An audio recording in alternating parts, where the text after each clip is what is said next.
Hello, Marky Dragon, also known as Marcus Eikenberry in real life, and welcome to the fourth roundtable for Shroud of the Avatar. Well, our roundtables. I hear that there's some other roundtables like with devs going on and stuff. You know, those other people. So, we got Frank here. Let's see, we've got myself, and then we've got Peyton and Fear. So, welcome everybody. Hello. Hey. Hello.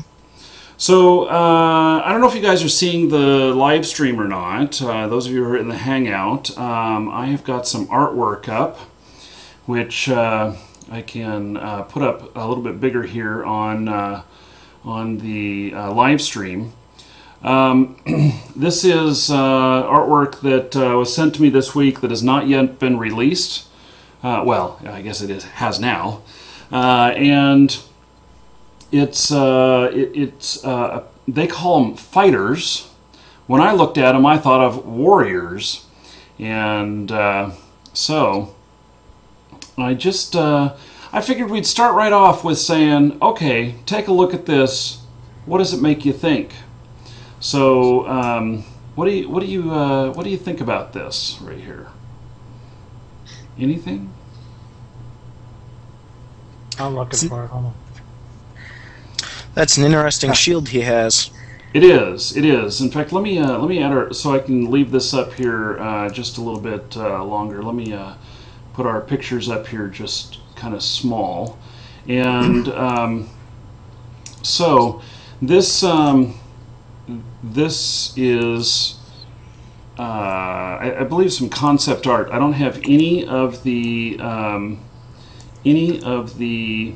history behind it or anything, and but certainly looks like his shield is screaming, and you know, That's obviously Fear's shield.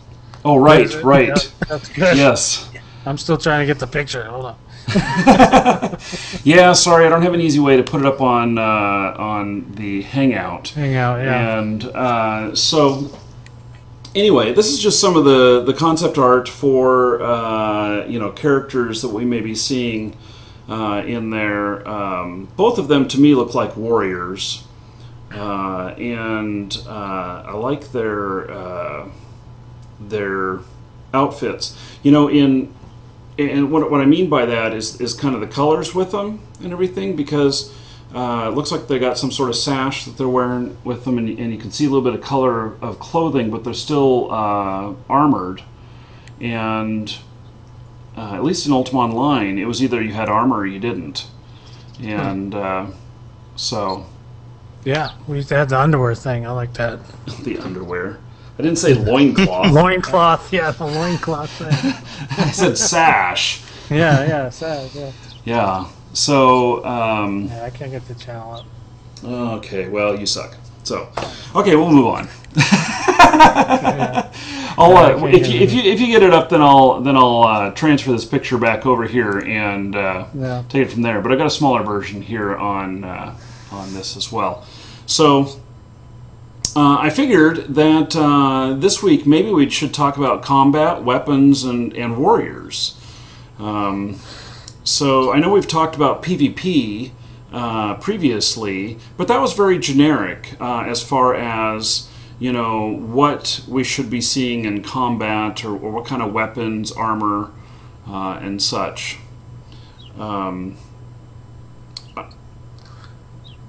Warriors are tough for me because I'm more of a mage, you know, or a necromancer, magic user.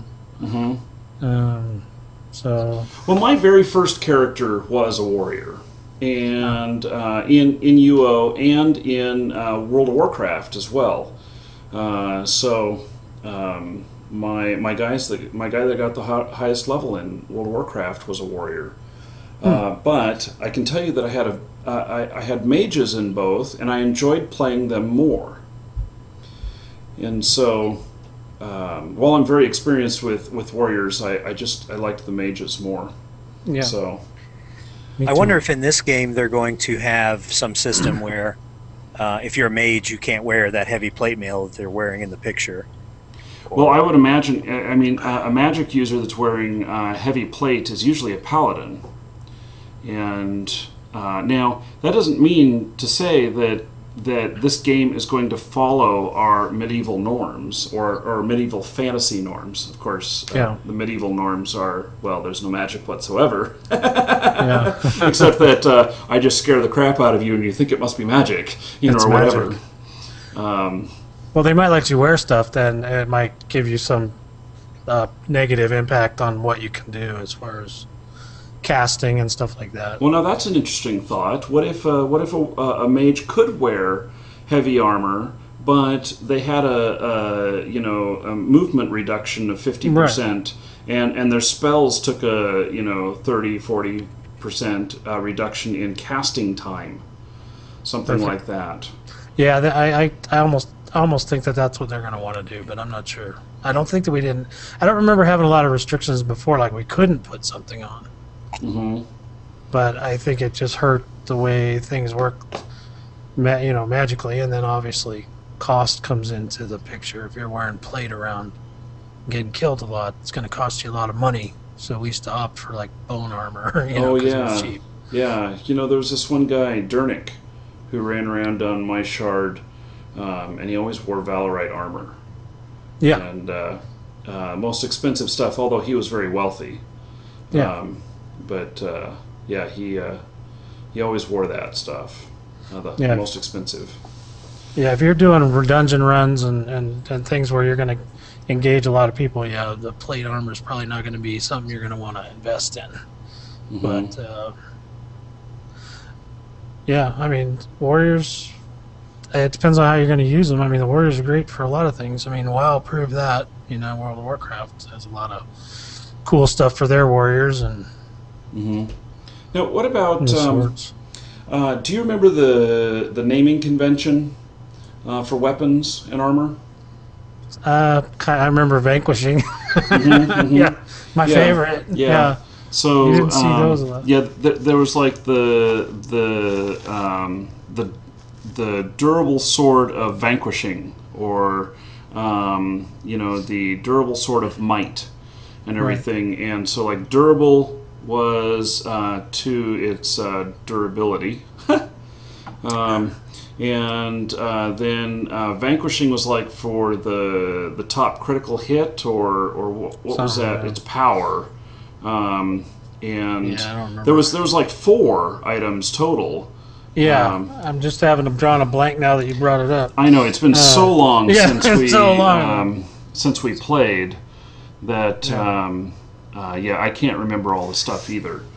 But I would love to have a system like that again, instead of plus 10 speed, plus 12 durability or whatnot. I really enjoyed the kind of the magic of envisioning what these things looked like. I like the idea of picking out what you want and then making it as good as you want. You know what I mean? Like, because a lot of things you want it because it looks cool, and then you get it, and then, there's another sword that comes out that's like 10 times better, but it looks like poo, and it's like, I always want, why can't I make this badass, huge sword with sparkly stuff coming off of it? Why can't I keep using that and just make it better? That's what I think would be a better idea. Well, some games do have a system where you can take the attributes from one item and swap it to another item that looks better. But I don't know if anyone has suggested that for Shroud of the Avatar. Well, while I like my stuff to be flashy and sparkly, at the same time, when somebody was running at you and was holding a halberd, as opposed to a short sword or a dagger, you knew exactly what kind of fight you were about to be in. Yeah, well, I mean, you could have limitations on it. Obviously, you're not going to be swinging a huge halberd the same as you're going to swing a sickle sword or something. But yeah, so well, I usually could understand that too. usually there's a limitations field on what you can mask something as. Yeah. As in, short swords can only become other short swords, long swords can only become other long swords, such as that. Okay. But wouldn't it just seems in my mind that if I see somebody coming at me with a short sword that is not sparkly, and I see another person that's coming at me with a short sword that is sparkly, I'm going to fear the sparkly short sword more than the other one. And I really would like that to be a visual representation of, you know, the makeup of that person coming at you, rather than he just had some more money to pay for it to look better. I think that I'd really like that to be the attributes of the. Well, yeah, it should actually equal the attributes of, if that sword's imbued with some sort of magic or something. Then yeah, I see what you're saying. Mm-hmm.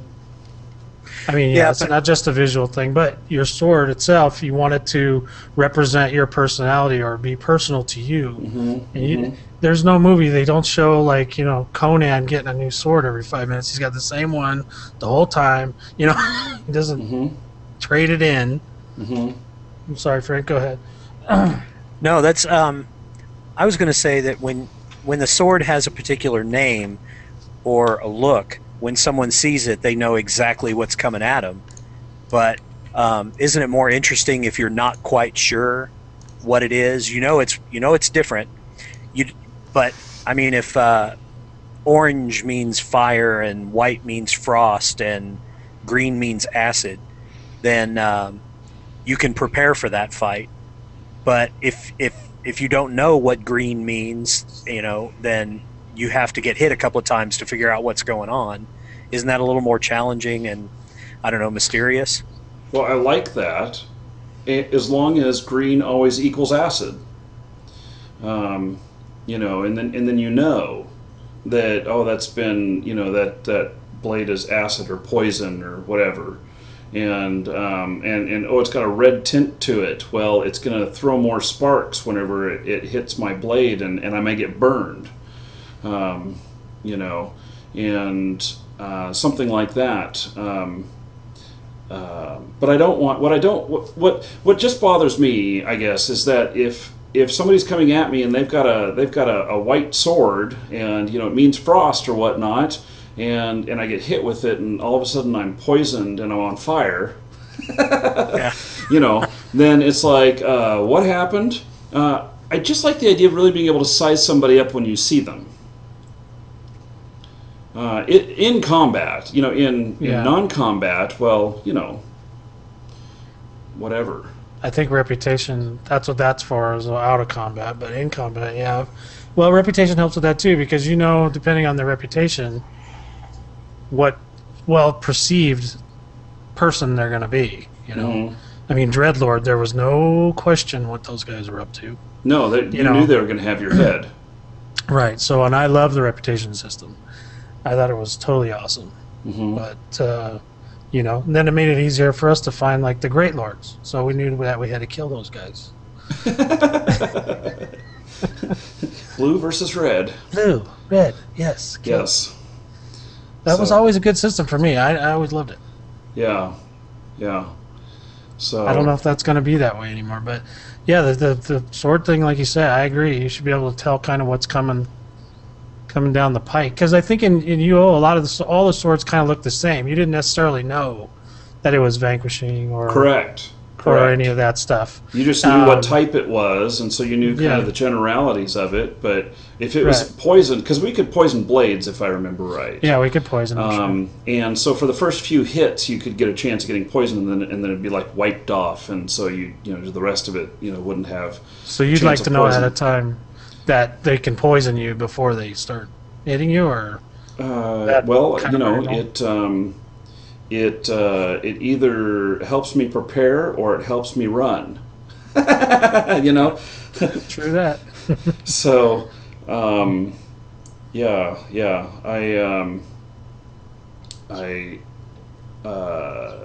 I run sometimes. I don't always fight. Well, you're a merchant. It's understandable, but I don't know. You're pretty vicious nowadays. You might be a little different. We're gonna see.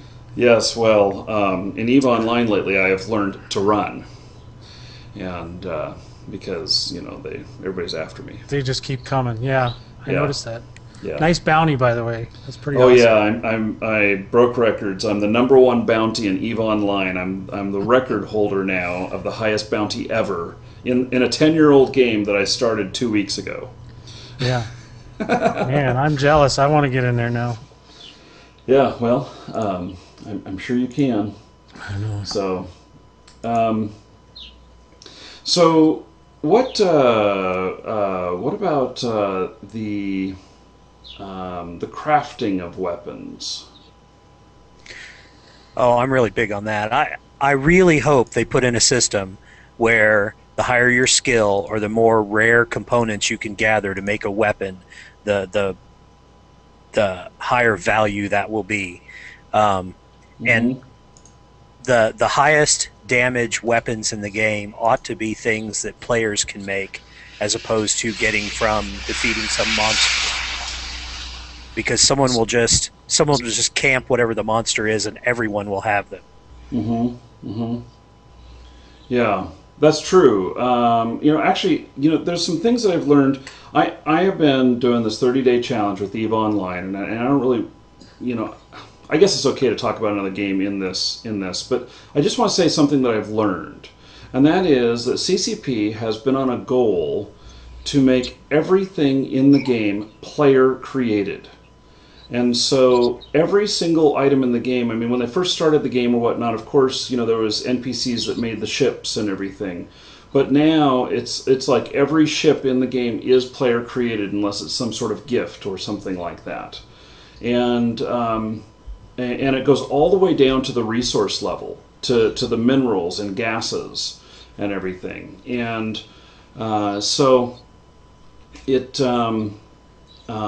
if I were to dream up an example of crafting and how in-depth it could be, and the whole player economy thing, definitely I think EVE has the most in-depth player economy I've ever seen, or I've ever played in a game. And now it's 10 years in the making, and they have a professor of economy on staff and everything, which I'm not sure that Shroud of the Avatar will have. But if there were a goal for something to give it a real long longevity, it would be a goal of everything is made by players, every single thing. Right. So, and that becomes a quest all in itself, doesn't it? Yeah. We want to make this. Well, nobody knows how. Yeah. Well, somebody gets I don't even know. I mean, shit. I wonder if players even have to design the darn things. That's a little extreme, but because that could add to some really odd things. But maybe it could be a thing of beauty too. I don't know. Could be. So it's kind of like the artwork thing, custom artwork, custom weapons. All has to be approved and whatnot. That's true. That's true. So I wonder if there was some sort of skill where someone was skilled in like blueprints or instructions or whatever they want to call it. I don't know what the medieval equivalent of blueprints are. It's Leonardo's, drawing on parchment paper or something. Yeah. It's Rock drawings. prints. We could call it drawings. Actually, Drawing, Frank, you're an engineer, right? Well, I work in engineering, right? But what are other names other than blueprints? Well, they just call them drawings most of the time, or print. But I think back in medieval days, it was a master teaching his apprentice his secrets, and you knew if you wanted a Damascus steel, there were only some people that could make it. You had to get it from them. So, I would like to see something like that in the game where they. Maybe everyone has a basic recipe for a sword, but maybe through some skill or experimentation you could add to it to make it special in some way.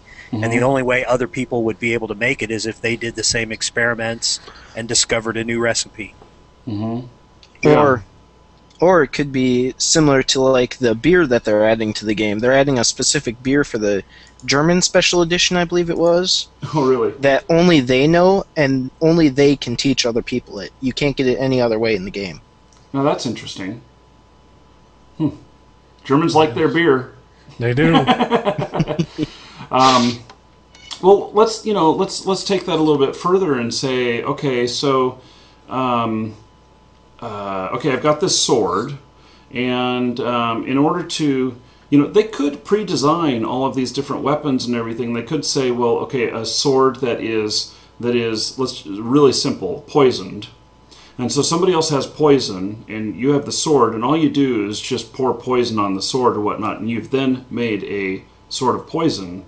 But, could it be that then unlocks the drawing that you've just created, the drawing for a poisoned sword, and other people may, if they know the whole pattern, could unlock that, but now you've got something special to put in your vendor because you've figured out, how to make these poisoned swords, and so now you can sell copies of a drawing or whatever, and maybe it can make only 10 swords or something like that, and it gets used up. It has the copies have, they get used up, whereas an original just always stays. Maybe the original is what is used to make the copies all the time, and an original doesn't really necessarily even make the swords. Or the original makes them 1% better than the copies. Yeah, there you go. So, yeah. That sounds really interesting. And then what they could have behind the scenes is that so they've got 50 different types of swords that can be made, and they have that, and they don't tell anybody about what these types are. We just find them by accident, by experimentation, and then. Or they could also look at stats of what is it that people are experimenting with. Okay, what could that be made into? And do it kind of reverse. That maybe if enough people experiment with adding ice to their swords, that it'll add a charge of frost. Whenever somebody's hit and slow them down just a little bit. And or adding diamonds would make it sharper. Or yeah, and a lot more costly. Yeah. Sounds like kind of like Minecraft, the interface on Minecraft, where you can kind of just keep putting stuff in there, and you can eventually make something out of it. Yeah. Well, see, the thing is that if a whole bunch of people are trying something, then it can pop up on their radar. All they got to do is build an interface on the back end that just says something like, when it's been 10,000 times that this combination, or that a combination has been tried, that it should pop up for review. And then maybe that would be, they say, okay, art team, let's make a new, let's make something for this, and then it gets done. When the art's in and they balance things out, then all of a sudden the first person has some success. And maybe not everybody has success when they try that at the beginning. Maybe it's only just a very few, something like that. Some sort of percentage success system to every different type of discovery. And some sort of a luck system, or a hard work reward for the people who have really tried to make something, or even if knowing that it's 10,000 tries or whatever, somebody might sit there and macro it.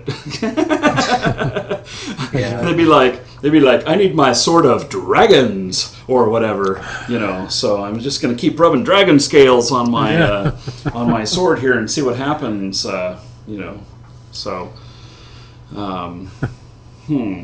that could be really neat. Yeah. I'm sure people will right away write macros for playing things like that. So I'm not sure how to fix that, but I would like it to be something that you can't macro, but I don't know how to make something truly random.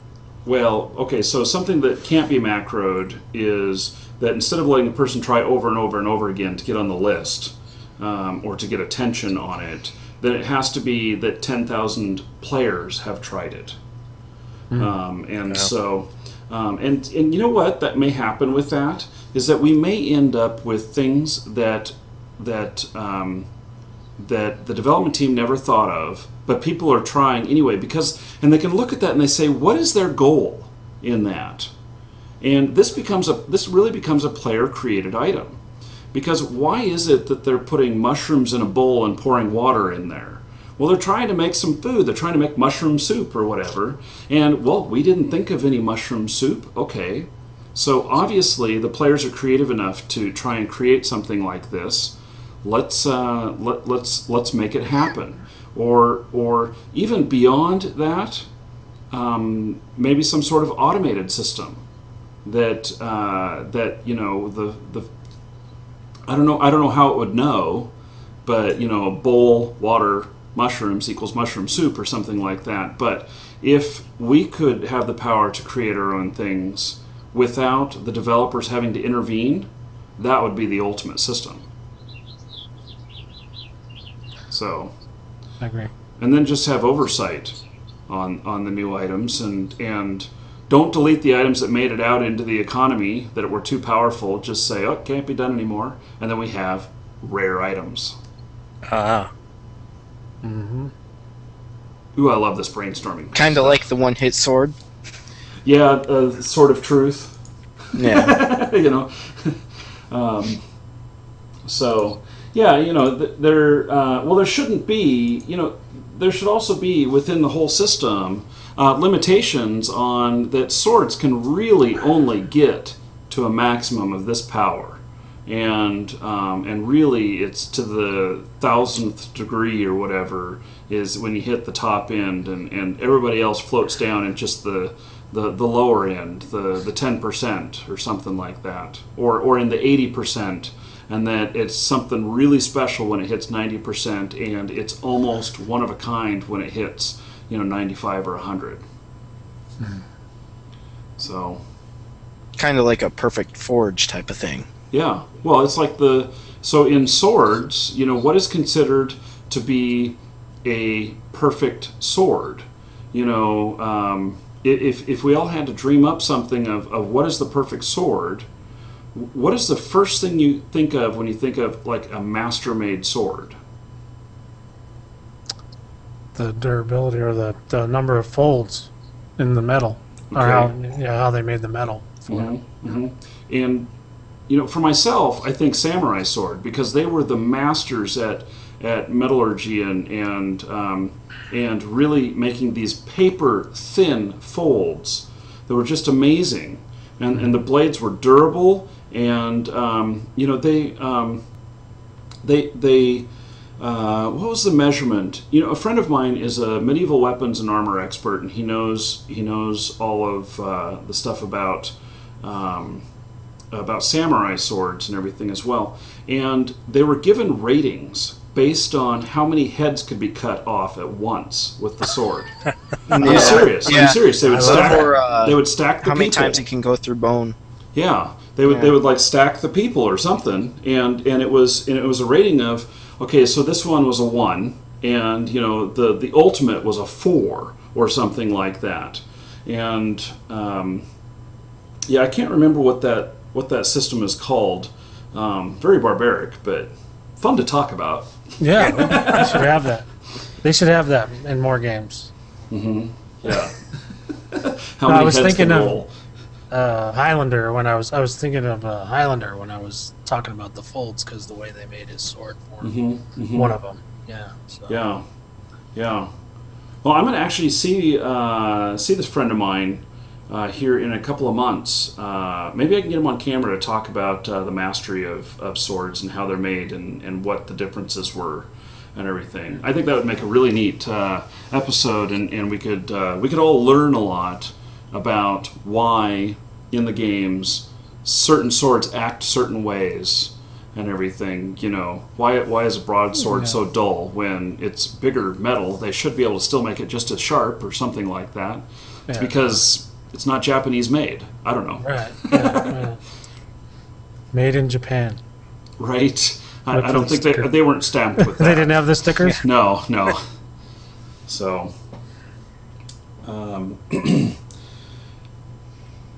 Yeah. So, Frank, do we have the wheels turning in your head here? We're talking about crafting weapons and stuff.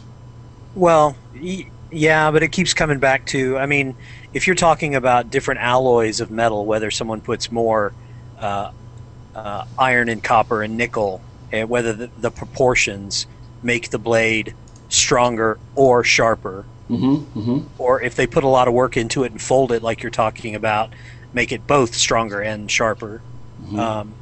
Yeah, it makes me want to get in a game and try that and see if it works. But they haven't really told us anything about how the system, even what they're kicking around. So, right.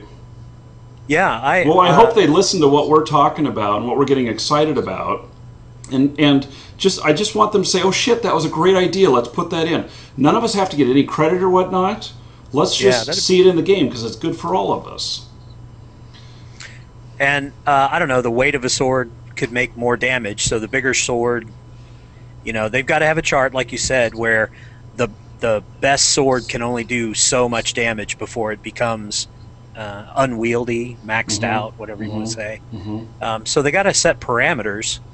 But yeah, if they could have a system where we could fall, depending on what we do to raw materials, fall within that parameter, that'd be great. Well, what if it's a system that exists in real life?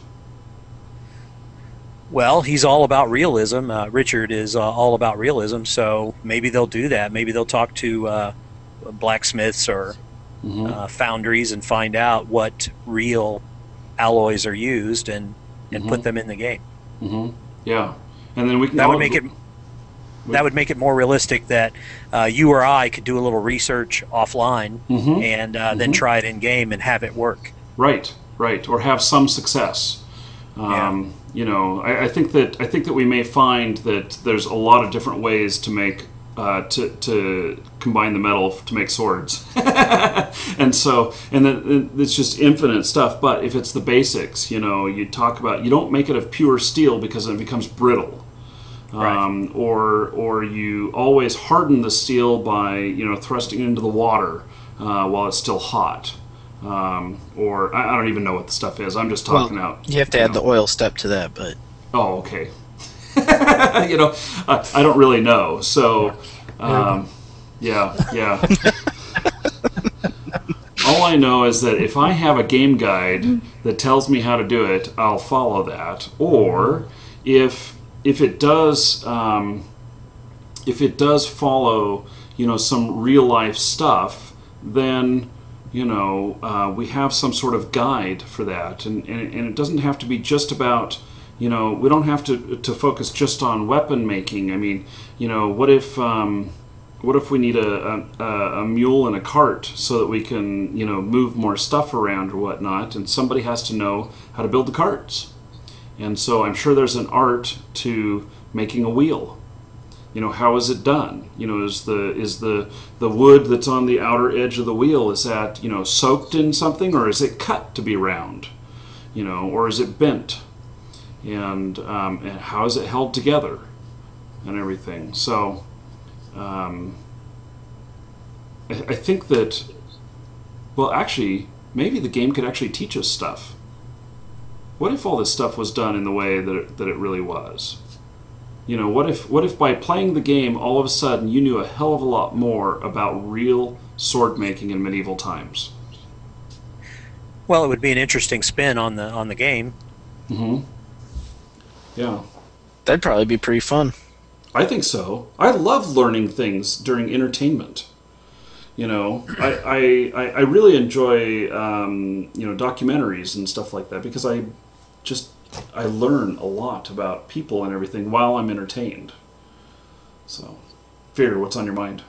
I like it. I was thinking of a lot of things right there, but yeah, no, that's a good idea to be able to. And I think they've had that before, where I think what they're shooting at is they're just gonna, you do it and you learn it, where it's not like you have to worry about the skill points and and all that stuff. I mean, the further away, I prefer to be further away from the numbers, whether it's levels or whatever, because that just, it sends people in the wrong direction. They're not wanting to play the game anymore. They're wanting to get the biggest number. all the time, Mm-hmm. you know? Mm-hmm. And I'm kind of against that. Like, I would rather just, learn it by attrition, by watching it or by doing it, practicing, getting better, and not necessarily know what the number is. I'm just getting better. You want it to be based off of your skill at your keyboard and mouse, as opposed to somebody who can have a little bit better sword because the craftsman was a little bit more skilled in crafting them. Well, I would think that that's more realistic, I mean, depending on what blacksmith you go to, you might not get as good of a sword, or he may not be able to have the access to the same metal, or whatever. Or maybe we have to travel to distant lands to get some of the other stuff. That the resources are only available all the way at the other end of the world. Well, yeah, back in the day, you wanted a Japanese sword, you had to go to Japan. I mean, most likely, or the whole there was the whole. In medieval times, we had the spice routes, and so this was a way that a lot of spices came out of what was it, China, Middle East, something like that, and came up through, and they would bring back perfumes and metals and other things that were they'd go both directions with the rare items and everything. And that could be a whole other skill in itself as well, that somebody who transports stuff, and it's not easy, and there's risk to it, and you could lose your ship, or your caravan could be attacked, or whatever. Right. And I think that's some of the things they might want to do. But the same thing when it comes to the blacksmiths. You could give a blacksmith a certain kind of metal, but unless he was like proficient in it, he may not be able to build as good a sword as, say, Mr. Miyagi or whoever. If you made the stuff harder to transport, if you made it a lot harder to transport, then if people wanted to learn about how to make swords in whatever particular type of metal because it was better, they would have to go to that region to practice the craft.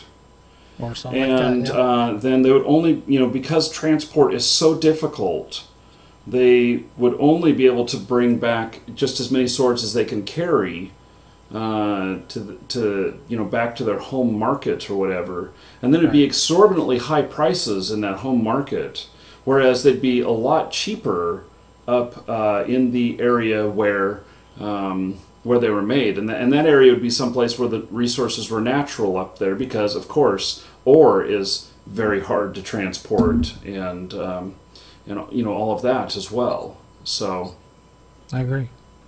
Well, if you institute that, you might have someone that sets up a house in one area be specifically specialized in one type of sword, and then in completely other area where other materials are readily available, he's specialized in a different type of sword. Interesting. Yeah. You might have multiple houses, multiple vendors, and everything, and it'd be like, you talk to him and you say, well, you got to travel to these distant lands. It's going to take you 3 days to get there, but that's where you got to go to buy those swords. They have been talking about that kind of thing, where they don't want a global auction house. They want you to go to the different towns and villages, and exactly what you're talking about. If you want that sword, you have to go to that region. I think auction house is horrible for a game. I really do. It worked fine in WoW and everything, because that's the type of game that it was. We weren't really making very much stuff there, but in a MMO that's a lot more crafting based and social based. Right. I really think that that as much as we can do to cause people to have to talk to each other for that stuff, would be better. Yep. So, well, the way I view it is auction houses, they just mainly benefit bots themselves in games, because they can just go, oh, hey, here's an auction house, I can just throw all my stuff up there. And that aids bots in farming in many games. There could be all these people out there that are just taking advantage of knowing where to buy the stuff and then where to sell it for the most and everything. that these swords are manufactured up here, and I know that there's a lot of PvP that goes on down over here, and so a lot of people are breaking their swords or they're losing them or whatever, and I can make 10 times my money down there if I am able to transport it. But then have they talked about that, Frank? Whether they're going to have stuff wear out like the old days, or they've kicked it around, and I think I don't know that they decided, but I think they've mentioned a system where an item would deteriorate but not break entirely. Okay. So it wouldn't be destroyed. So you could get it redone or refurbish it, or yeah.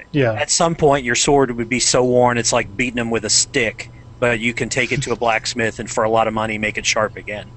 Interesting. I wouldn't want I would want a sword that is of the ultimate power to be used very sparingly, and the reason for that would because when I go in and I get something repaired, it's like every time I go get my pocket knife sharpened, there's a little less metal to work with there each time because they're shaving off some metal. Right. And so it should be that way, even with a sword of ultimate power or whatever.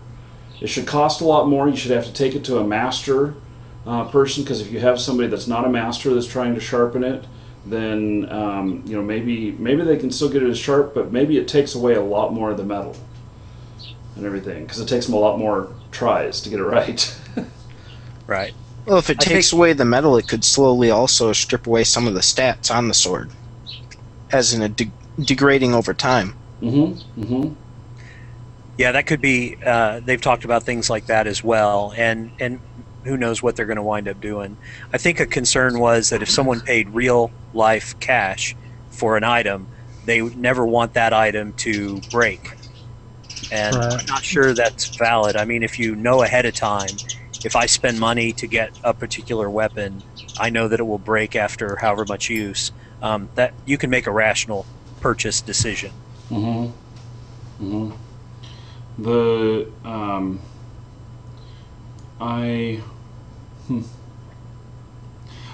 Are they actually talking about that you'd be able to buy weapons or whatnot? I think that they were kicking it around. Is it one of the Kickstarter rewards, a particular founder's weapon or something? I'll have to double check. There's a forge. There's like a forge or crafting tables. Yeah. Okay. I don't know what's bubbling up in my memory. I'll just I'll say I don't know, but they have discussed that in one of their chats. Yeah. Go ahead. I have to agree with you guys on deterioration. I'd like to see deterioration. I'd like to see weapons slowly vanish, and if they're not going to do that, I'd at least like to see that as the weapon gets worn down and then gets repaired, its durability decreases, so it gets worn down quicker the next time, gets repaired, worn down even quicker the next time. And the reason I like that is just in these other games like World of Warcraft, the player has a specific combination and then he's just always playing that combination. And this would force you to change things up. Yeah, it brings no change, it brings no challenge, and I think that doing this definitely presents a completely new way of looking at gaming, and I think doing this provides a new dynamic, and it immerses, I think, the player a little bit more, having to not have a certain combination of weapons and say, okay, I'm always good now with this. It also is a gold sink. Yeah, exactly. Great point. Yeah. It'll help some with hyperinflation that happens in so many games. So. But then you sacrifice having that, the grandfather's sword that has been passed down through generations. You don't have that sort of legendary equipment. Well, sure you do, but you hang it on the wall. You don't hang it on your belt.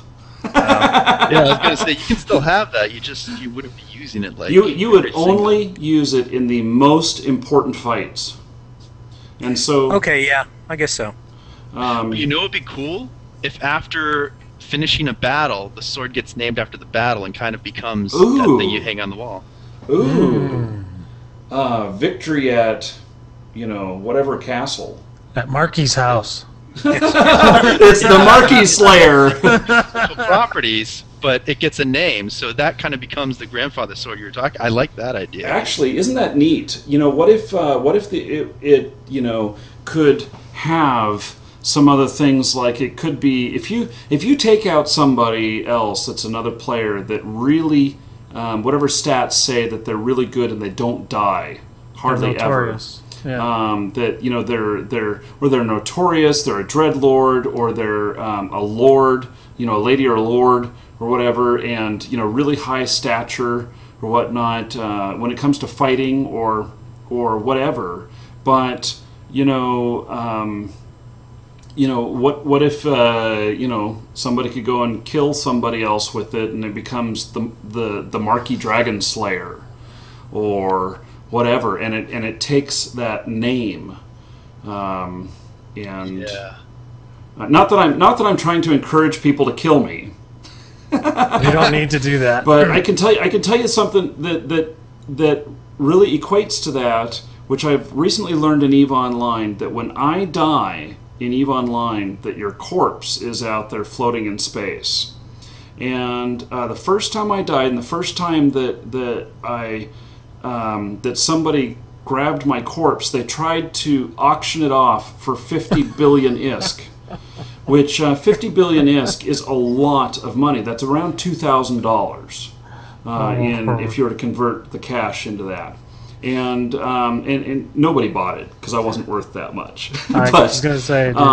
But there are people who I died today, and one of the other guys in my team picked up the body, and he said that he was already getting people asking to buy it from him, and it's because they want to hang it on their wall, which just sounds so morbid to me. Why do you want to hang my dead body on the wall? But but it's that same thing. Can you imagine the PK's house that he has his most prized swords, where Slayer of so-and-so, Slayer of so-and-so, Vanquisher of so-and-so, Slicer and Dicer of so-and-so. That's kind of an awesome idea, actually. I thought I was twisted. Yeah. You could put them all on the outside of your house for everybody to see, and it'll be like, pardon my French, but it'd be like, don't fuck with me. Look at my house. Yeah. Well, they've talked about piling heads in the living room, so I think hanging swords on the wall is a much better way of saying I killed fear. Mm-hmm. Yeah. Mm-hmm. No, they used to have that where you could put heads on an arrow and stick them in like your backpack out in the front where people could see them. Really? We used to do that all the time. Yeah, the PKs. Those was a big game, Frank. Yeah. I'm sorry. You were saying that they were actually talking about heads in a room for the game? It's in one of the chats that Chris and B, I think, were in, the people in the chat room were begging for that feature in the game. Yeah, actually, stack a pyramid. Mm-hmm. Mm-hmm. This goes back to the Ultima legend and lore, in that in Ultima, the killers, the player killers, would carve up the bodies. And it sounds very gruesome, but they would carve up the bodies, and you'd see arms and legs and a torso. Oh yeah, and blood all over the place, and a head. And, human jerky. Yeah, human jerky. And then there was the head of so and so, and that was your trophy. Yeah, I think it'd be great to be able to have a front deck or something like that, and every post on the railing had a head on it. That's beautiful. Yeah, it'd be like you see that and you'd be like, start running, because you know that person may run out of their house for another head on their deck. Oh, look, that post doesn't have a head on it. And then you see you see the guy running after you. Oh crap! I'm that next post. It was very morbid, but at the same time, it was done in a way that that was okay. So it wasn't stomach turning. The heads were all smiling. They were very smiling. They were very happy. It wasn't too graphic. It was just 2D as well. So. It was very It was not. You couldn't see. Yeah. Okay. But that's actually a good idea, to take those powerful weapons out of the game. If someone kills Lord British or kills some monster with this awesome sword, they hang it on their wall, then they've got to go get another one, and that stimulates the economy that you were talking about. So, and it may be a fabulous sword, but this guy Scott is too smart. it may be a fabulous sword, but what happens if they go and kill somebody else with it then too? Can we take that a step further? Well, if it wipes the name, then that would be an incentive not to use it again. Yeah, I agree with that. It wipes the name. So you always use it for the next biggest kill. What happens if I chop off 2 heads in one swing? Well, then it should annotate that. Yeah, okay. 2 heads are better than 1. Slayer of so-and-so and such in one mighty swing. Yeah. I could imagine that those swords then maybe the naming a naming convention like that would prove the attributes of the sword, because it needed attributes high enough to take out so and so. And so then it becomes a selling point. Like if I go and slay such and such dragon, then I automatically know that sword is in the top 5% or something like that, because it has that Dragon Slayer name on it. And so then it may be a sword that I want to take out, and then I just happen to kill fear and I plunk it up on my wall. Yeah. Yeah. But just because then fear will like take that. a Dragon Slayer sword and kill a rabbit with it, and then you'll see him with his sword of rabbit, and you'll say, I'm not worried. Oh my God! Yes, and I'll be like, oh, that shit ain't gonna bother me. He can't be able to do crap. Yeah. If I was Fear and someone used a Dragon Slayer sword to kill me, I'd probably bring my friends to their house and show them that they needed to use a Dragon Slayer sword to kill me. Yeah. Oh, Yeah. I don't get mad. Just get even. Yes, I'm sure. Okay. Well, so we're getting to the end of our time here. This session has gone by really, really quick, at least for me, because I think that the topic that we had today is really awesome. And if Shroud of the Avatar doesn't put this in, I'm going to suggest it be used in some other game. So, would you mind if I mentioned something? Sure, Marcus. Sure. So I started that union. Oh yeah. I think you remember I was talking about it, but I started a site for any union. So we've got a wiki on there, and I don't know if you want the link or anything like that. Well, if you'll send me a link in email, you can post the link in chat for everybody here in Twitch, and if you will send me an email with the link, then I will make sure it gets added to the video. All right. Because I was thinking like a great way to capture a lot of this is with the wiki, and that's kind of the intent of the union, is to promote your profession, whether your profession's killing or whatever it might be. So. Yeah, professional, a union of professionals. I like that. Yeah, okay. So, okie dokie. Well, any final thoughts, guys? Not for me. Excited about the game. Can't wait for it to come out. Yeah. Well, I think that these things that we're dreaming up are very advanced beyond what the game will initially launch with.